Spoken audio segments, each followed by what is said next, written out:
During lecture this week, we learned about context-free grammars in languages and about parsing them. But is there anything beyond that? Is there anything other than the context-free grammars and the regular languages that we've learned so far? Is there anything more powerful? That's an excellent question. It turns out that context-free grammars are not the end-all and be-all of interpreting languages like JavaScript or HTML. In fact, just as we saw that regular languages and regular expressions weren't powerful enough to do everything we needed, they couldn't handle balanced parentheses, so we couldn't use them for parsing, it's going to turn out that context-free languages and context-free grammars will only take us so far, and we're going to use additional techniques like interpretation or keeping track of local variables in order to find other things out.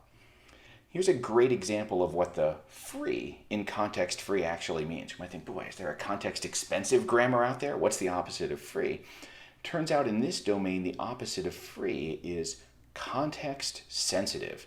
And it's going to turn out that the meaning of a program depends on its context. For example, suppose I ask you, what's x plus 2?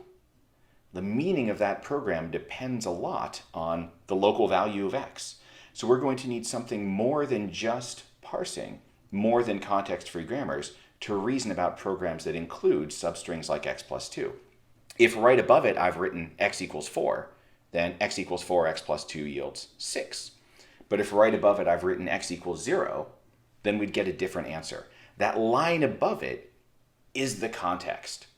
Our context-free grammar doesn't care about the line above it. You can write down x plus 2 even if you've never assigned to x before.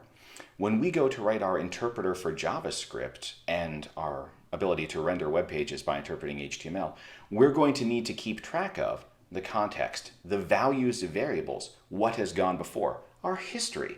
All of that is going to matter for figuring out the true interpretations of programs. So again, just as regular expressions weren't powerful enough and we needed context-free grammars for parsing, we're going to need something else, context sensitivity, to make our final web server. And we're going to get to that in around Unit 5 in this class, so stay tuned.